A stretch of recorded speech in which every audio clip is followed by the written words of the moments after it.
Hello, good morning, good evening, wherever you are in the world. Welcome to Raise TV. Yeah, this week. Oh, what a question. What do we have at our fingertips to help us transform through pain?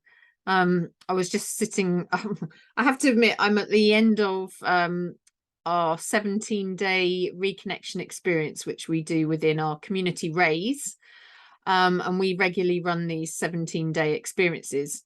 And yeah, I'm just at the end of one day. Today is day 17, and it's been a fantastic reconnection this time around. So we reconnect to ourselves, to spirit, to nature, to our purpose, to our gifts, to our sort of current state and where we want to be, like intentions for the future, all those kind of things. And basically through those 17 days, we get what we need. And yeah, this question, I've just written this question down. So pain, yeah. Pain comes in all sorts of forms. Obviously, for us, so my name is Hannah Velten, and my brother Chris is in spirit, and together we support and inspire other people to transform their pain. Yeah, Chris went missing in Africa in 2003, and there was obviously so much pain around that, so much pain for all of us involved, for family, for friends. And we spent 12 years not being able to transform our pain at all because we were searching for Chris, and like he disappeared off the face of the earth in Mali, Bamako, Mali, Africa, and there was no way we could transform that pain, because at that point we had no news. We were in this limbo. There was a change. Obviously Chris had gone missing, but we like didn't know what to do with that. And when you have a missing person, you're literally in this limbo, and you can't go forward with your life properly, because you're firmly rooted in the past, because like the loss, what you've lost, and every minute that you're sort of living in the present. We searched for Chris for over, I suppose, including all the searches, 2 years, and you're just living in the moment, in pain, in grief, in hope, for which wanes over time. But I don't know if you have that kind of pain in your life, or you're feeling that kind of pain in your life at the moment. It could be from a bereavement, from a loss. But actually my group, this group that we're working with in Raise, we were discussing about lost things, because I've been given the name from Spirit of the Finder of Lost Things. And actually lost things isn't just what Chris and I had, that sort of bereavement. It's a loss of many things. It can be, in fact, something that really came up this time around was home. Like the pain of not having a home, of feeling rootless, of feeling like you're alone, feeling like you're not part of a family, that you're continually set. And I think Chris and I have always had that, even when he was around, physically, and in my life as well. So we grew up on a farm together, and we were like inseparable. We were like completely, we looked like twins, because he was we were only 14 months apart, I myself being the eldest, but I was much smaller than him, so he was bigger, and people used to confuse us for twins. And Chris was my home, and I was his home. That was how it was. And it didn't really matter where we were, because when we moved, whenever, and then he went off to boarding school, so we had that separation, in physical separation, but whenever he was at home or he was around, I felt like I was at home. So it didn't really matter where we lived, because we moved around quite a bit, but he was home, felt like home to me. And that's something, yeah, that's come up within the group at the moment. So I'm just sort of speaking into that for you, because it might be that that is a pain that you are feeling yourself. This, yeah, feeling of like, where's my group of people? Where's my like-minded souls? Where's my soul family? Where do I, there's this kind of searching for, yeah, so it feels like searching for a home. I don't know if in the comments you kind of what you take from that phrase. I remember, I'm just being shown the film E.T. And right at the end where E.T. goes home to his family, I was about, how old would I have been? 7 or 8 when I saw that film. And I have never cried so much in my whole life at a film. In fact, probably at any sort of something that somebody else has created that I've watched or I've been involved with. I cried. My mum, I was absolutely distraught at the end of that film. And mum had to go and buy some tissues from there was a shop outside the cinema. And she had to go and buy some tissues because I literally couldn't stop crying. I was inconsolable for like hours after that, watching that film. I don't know if anybody else had that reaction to E.T., but the feeling of wanting to go home, of wanting to go back to the stars. And I know I've had this conversation as well during the week about being star seeds and coming here like as part of a big soul family, and being sort of separated and coming to earth in this life and being separated from soul family. And how do you transform that pain? How do you find your family? How do you find like-minded souls that you recognize? You know how you recognize people somehow, that you meet them for the first time and you go, oh my goodness, I recognize you, but I don't know where from. It might be you're watching me here now thinking, oh my god, I recognize you, Hannah. I recognize something in your story. I recognize something in your voice, in the how you're speaking, in the words that you're using. And I kind of feel at home watching this.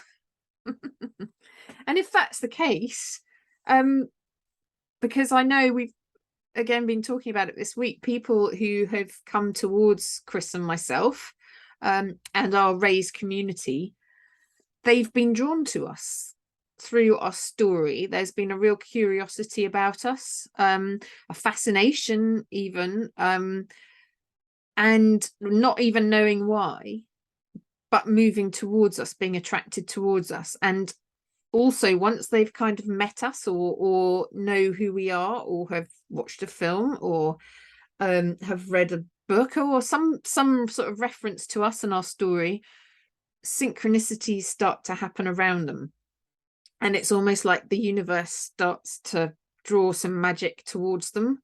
So I don't know if you're a regular watcher or have just started watching us or following us, that might be happening to you. So synchronicities are things that you would normally call coincidences. I don't know, you suddenly hear a radio song on the radio that reminds you of something, or somebody phones you up out of the blue, or something happens, or you start repeatedly seeing certain animals, or I mean, it could be anything.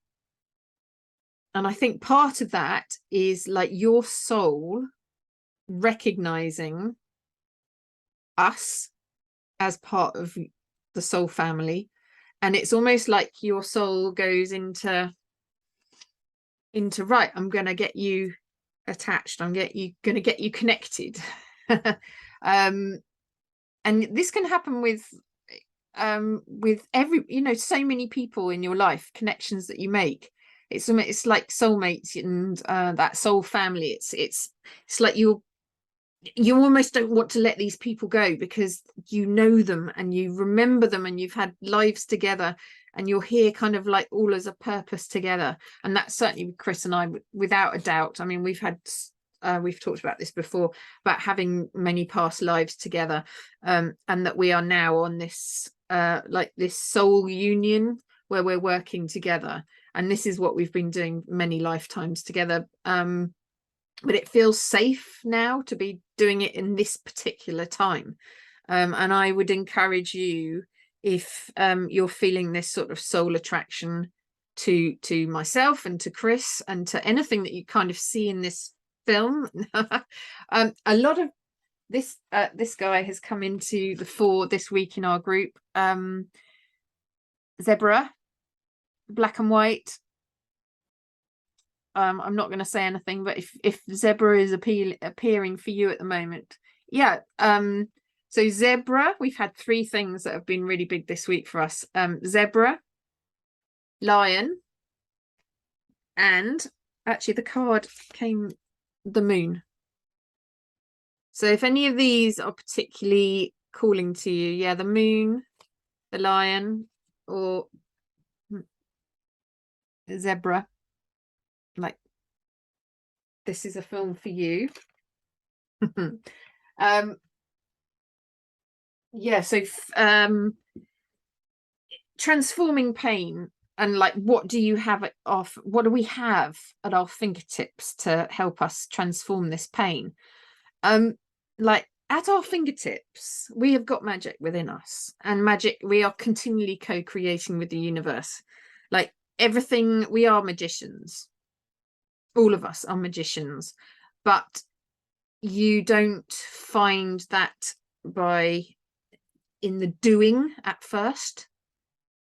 Like, if you're at the start of the journey of transforming your pain, so Chris and I, yeah, so about 12 years into him being missing, I started to get the touch from spirit, which for me was a heat in my back, and I started to receive visions, just like in my dreams, but really clear, and lots of things were happening in my life. So I was being brought into situations which were challenging me to think about Chris, to think about grief, to think about his, like, how we were going to commemorate him.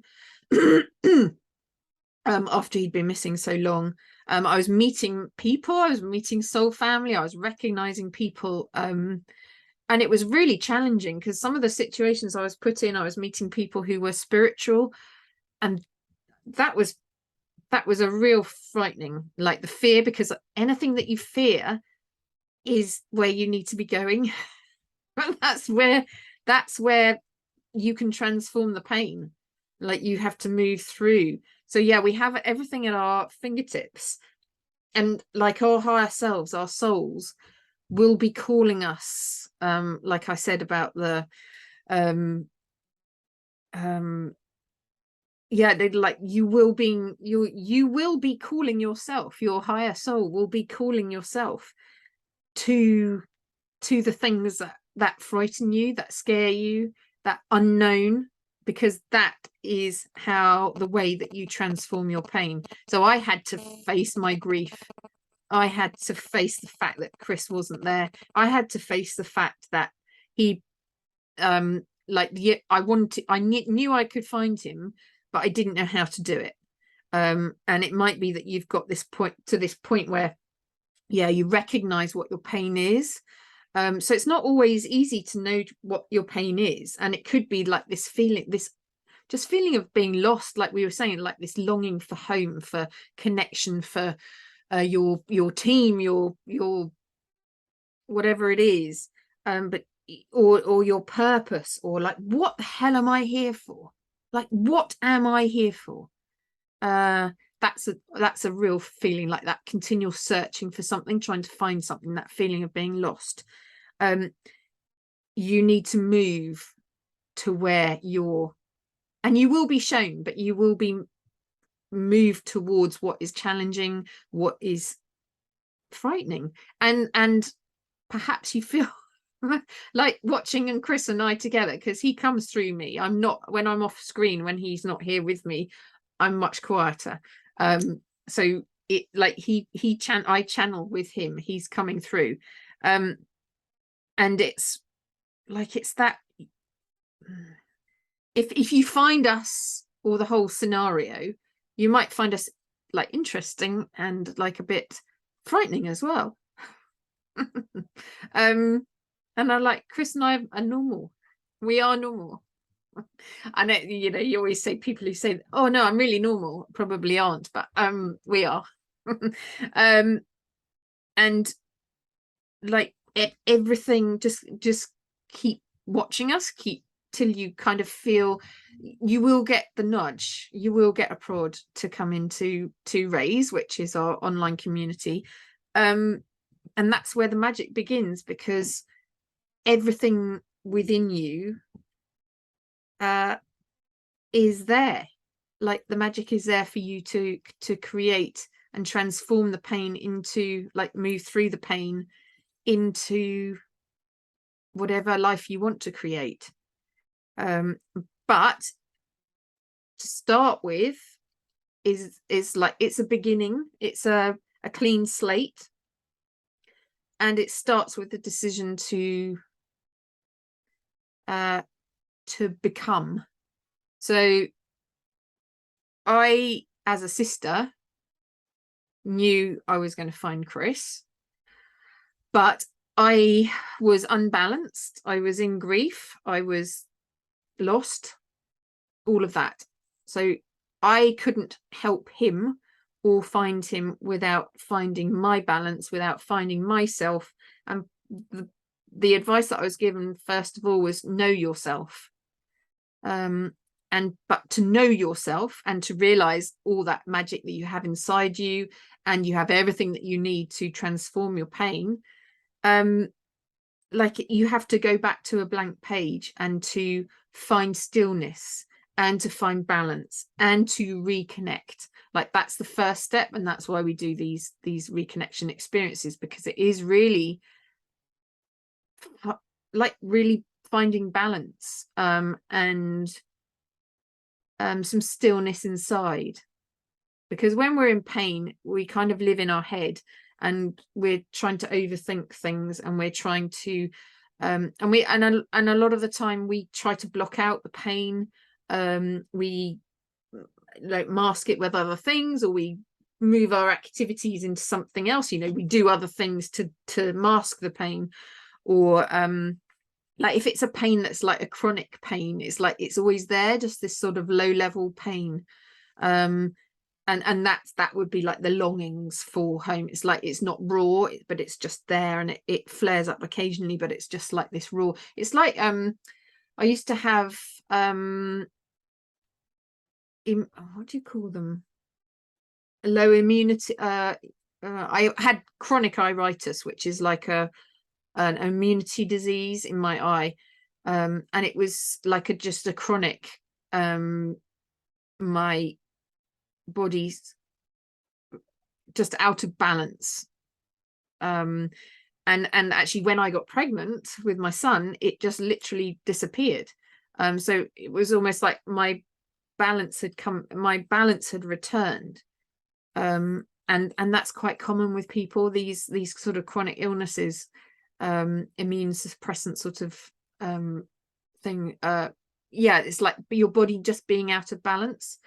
And it is the need to come back into balance. And being pregnant with my son was almost like we are back in balance, we are home, we are, because yeah, anyway, I'm not going to go into it, but my son is very much like my brother. Yeah, so it's a very, very slow process. It's like a blank, you have to make a break, like a clean break, blank piece of paper. That came through very much in this last group, this new blank piece of paper. And it's a case of becoming the person. So for me, it was becoming the person or the sister who could help my brother. And that meant releasing all the conditional love. It meant the mistrust between us had to go, the guilt, the shame, all of the shadowy, gunky stuff that was in our relationship and was holding us apart.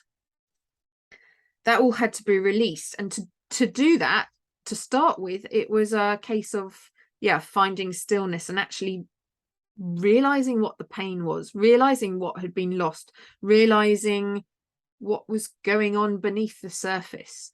And that was all about like literally to find stillness for me and for everybody that I know is like spiritual practices, to whether it's meditation, whether it's yoga, whether it's journaling, whether it's walking in nature, whether it's like doing whatever you love and just finding that inner peace, that inner stillness and that balance. But it's a process. It's like a continual process of change. It's an unpeeling, it's a releasing, it's a piece, like an adjustment period, and then it's a receiving period. So it's a continual, like nature, like the seasons, whatever we're in. If you're watching this now, we're in autumn in the northern hemisphere, and it's literally a time of releasing and rest, going into that rest, but like all the receiving, all the new things that are going to be for next year and what we want to create next year. So this is a perfect time for this work. We do have everything we need within us, and it is a case of that stillness and being able to listen and to feel and to open. And that can seem like raises, we are I guess like a beacon for anybody in that darkness who needs support to transform pain, to deal with change, to actually feel supported in that softening and telling their stories and letting emotions out. And yes, stories, there's so much held in words in our bodies, like letting our stories out with like-minded people, with soul family who will hold you and support you through that. So yeah, having a sort of spiritual practice is so important, and being with people who you trust and who can support you is massively important. I didn't really have, if I'd had Rays when I was lost, I would have been ecstatically happy. I was always given support, but it was just what I needed at the point, or what was available. I had to find my own way, and Chris did too. But now I guess we have come together to be able to share what we know, so that you don't have to spend so long in the darkness. You come in, it's a, like, there's a process and a change. I think we provide, we were talking about this again this week. I think we provide this sort of different perspective from what is a cultural, societal norm about grief and pain being something that sometimes they're just impossible to heal, and you just have to grow around the grief, and you just have to just live with this sort of low level chronic pain, and dull it, and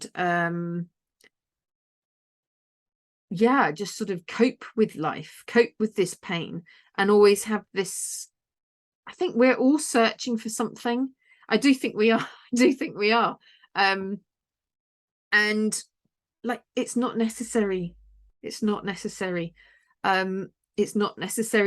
to cope with a grief. It is possible to heal a grief, even when your brother goes missing in Africa for 12 years. Like, it is possible to heal that, to release the chains, to surrender and accept the change that has happened in life, and to transform it into something incredible, like magic, like miracles you co-create. And yeah, that's what we're here to share with everybody. And a big part of that is yeah, as I've just said, is that change, is allowing the change of the difference in life. Like when Chris went missing, our family changed, like practically. So yeah, our and physically our whole lives changed, in terms of like a member of the family was gone. My only sibling, mum and dad's only son. So there were three of us, and it was a wholly rejigging. I became a sole sibling. I mean, not a sole sibling, a sole child, only child. And like just physically, things like that. And then emotional, everything had to change. Everything changed, but none of us kind of accepted it as a change. We didn't want this change. This was not a change that we had asked for. This was something that had happened to us. It was, so I'm going in the perspective that we had at the time, and which we held for a long time, and which society holds, because when Chris went missing, if you're surrounded by other people who have missing people, that's the kind of mindset that they, like, we're always going to search for them, we're never going to let them go, because if we let them go, then we don't love them anymore, or we've given up on them, or that sort of, there's a guilt about saying, actually, do you know what, let's stop looking for them. And that was a big thing for me. I didn't want my children having to search for Chris, and that in fact was the pile of pain that built up, because I never talked to my friends and friends, new friends. When you have children, you get a whole new friendship group. I never talked to them about Chris. They didn't even know I had a brother that was missing at all. They didn't even know I had a brother. But it just got to the point where the pain just, I'd buried it, but it just kept coming up and up and up again. When the kids were talking about, they obviously knew about Christian, but yeah, and it just got to the point where I had to do something with this pain, and to face the fact that life had changed, and I'd changed, not least becoming a mum, and then having so much happened when that Chris missed in the physical. I got married, had my 2 children, had a business, all of that. It felt like he'd missed all of that, and I had changed. I hadn't kind of allowed myself to properly change and process what was happening to me, because I was still really stuck in grief with him, and his loss. And I went through life, but not joyfully through life. It was always like there was something missing. There was always a lack. I was never with, I never got to share it with him. He wasn't a part of my life and my joy. Yeah, that's the worst thing about a pain like that, is that it's so deep, and you're almost immune to the pain. It's something you're comfortable with in a way, because you don't know any different. It kind of gradually I'm feeling this real weight on my chest. It's like it just drags you down. And like, how do you transform that?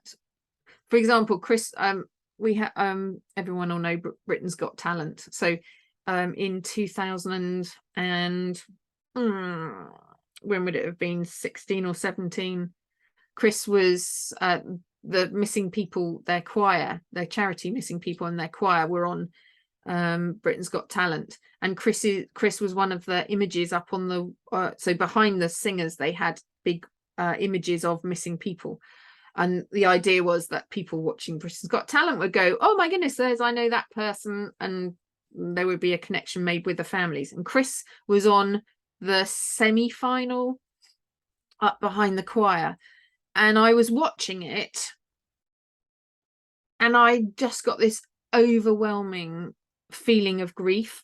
Being an empath, I feel other people's energy, and oh my god, I felt just awful. It wasn't it wasn't obviously it was sad seeing Chris's face up there, but this was like a collective fear, pain, loss from the audience watching. I could feel it, like this universal, because when you have a missing person, that is something that you really turn away from as if you don't have somebody missing. Although I just said we all have something missing, so we all recognize that's a kind of universal thing. We all recognize this feeling of missing somebody or something, and having that yearning and that pain, that real deep longing and yearning. And I could feel it. It was like a real collective pain, and it stayed with me, that feeling, for days afterwards. I think it made me so ill, or that feeling, I just went to bed because I was literally on the floor with this feeling. So like culturally, in society, in this sort of collective energy, having something missing or somebody missing is like the pain we do not want to have. We do not want to be abandoned. That is not safe if we are abandoned. That real fear of being abandoned, like it was when we were like we go way back, like being abandoned from a tribe, or like that was dangerous. You would die. Like and as a parent, like we always think, you know, the worst thing would be to have your like when your child goes missing, like even in the supermarket, it is panic, it's lockdown, everything's locked down so you can find this child. Like it's a real collective fear of yeah, being alone and not being able to get to be with who you want to be with. Yeah, that's the real pain. But to transform that pain is what we did. I made the decision. I was shown the pathway. I was put in the pathway of the pain, of the challenge. And it was, the first thing was, yeah, know yourself. Find your stillness, find your balance, reconnect in with yourself. Like, what is it that you are? What is this pain? Like, what is it? What have I lost? And yeah, it can be all sorts of things. I'll put a list down in the introduction to this film, but yeah, it's there's an awful lot of things that you can have lost, including, yeah, home, connection, purpose, obviously a bereavement. When we say somebody's died, we still say, oh, sorry for your loss. It's like, you've lost them. You haven't lost them. You just need to reconnect with them. Yeah, so there's, and missing soul parts.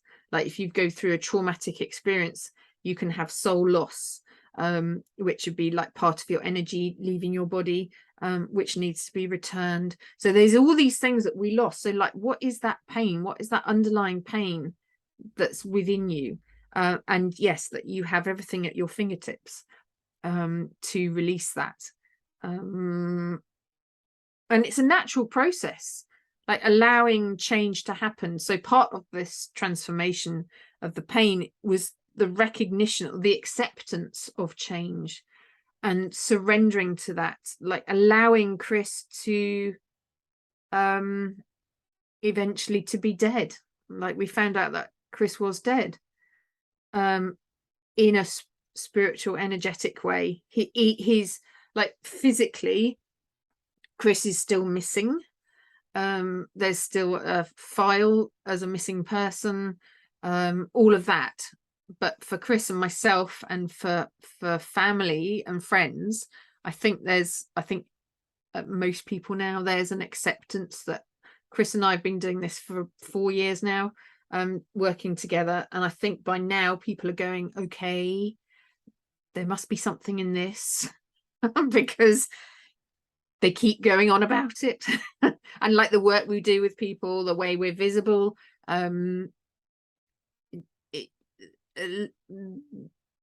like it affects the way that we are between spirit and so energetic and the physical, the way we interact, Chris and I interact, it ripples out to so many people. And if you're watching this film, it will be rippling out to you in some way. But yes, the acceptance and the transformation of pain is to do with this, with acceptance of change, with surrendering to the change, allowing it to move through you, and like knowing the truth. Like if even we're changing all the time, aging, declining, growing, expanding, parts of us dying, parts of us releasing, and then receiving new things. I mean, it's continual change, it's nature, it's the system of, I mean, that's how it is, that's how evolution happens. We are always transforming, and to allow the change and the healing and the movement towards wholeness, like that is life. That is life, and that allows the release of pain. It does. It allows all the things that are lost, missing, and all the things that you accumulate that aren't yours. Like it's all a continual process of change and releasing and receiving and adjustments. That's all it is. And you just do it all yourself. Your body knows how to do it. Your mind knows how to do it. Your heart and your soul knows how to change, and to transform, and to to find wholeness and peace and a home, and just feeling no, I was going to say no pain, and then I thought, do I really have no pain? And I don't think I have pain. I have, obviously you have challenges in life all the time, you have challenges in life, but I have that in my, you know, when you're yearning for something and you feel empty, there's like this emptiness in you. That's what I felt like when Chris was missing. And also probably since he went to boarding school, actually, that sort of emptiness had to be filled up with boyfriends or horses or reading or something. But now, like, that piece is there. My stomach feels full. I feel just at peace. I really do. And that's a lot to do. Well, it is. It's because of connection. It's because of love. It's because of the removal of fear and every layer of pain that was there. And like, we've done a lot of pain removal from ourselves, our relationship, from ancestors, from past lives, like deeply removed and released pain. And that, I have this complete feeling of fullness and of peace. And it's perfectly possible, even from, you know, when Chris is physically still missing. We'll never find his I'm not going to say never. We'll find his belongings in time, at the right time. In fact, energetically this week, I have received his belongings, but it's going to take a little while for the physical manifestation of that. But yeah, this week I'm going to share that I energetically received his belongings back from Africa, and we will use them to tell our story, and to that's going to be a vast, we'll be able to tell a vastly more people about our story when that happens, in the physical, but energetically it has happened. I've received them. But yes, this transformation of pain, it is possible, and it doesn't matter what physical situation you're in. You can find peace. and there's a lot of forgiveness that goes into that. There's a lot of truth that needs to be heard, and there's a lot of, I mean, love. It's like the power of love, allowing that to find its way into the pain and to break it up and to create the magic. And you all have magic inside of you, and love that is waiting. It's like bursting to come out, and co-create with your soul family, your star family, on the physical and the non-physical. So if anything that I've said in there is like making your fingertips tingle, or like, oh yes, this all feels right to me, yeah, do come and join us in Raise. As I say, we're just finishing our one reconnection experience, but we are going to be starting another one on the 21st of November, so 10 days time. So if you want to come and join us for that, please do. Raise is free to join. There's a small fee for the reconnection experiences, but yeah, do come and join us if you feel like it's now time to transform that pain, that you make the decision that you don't want to live with that pain anymore, whatever the physical circumstances, that you feel you want to find your lost pieces, your missing things, and return to wholeness. Yeah, come and visit us. Okay, loads of love, and I'll see you next week. Bye bye.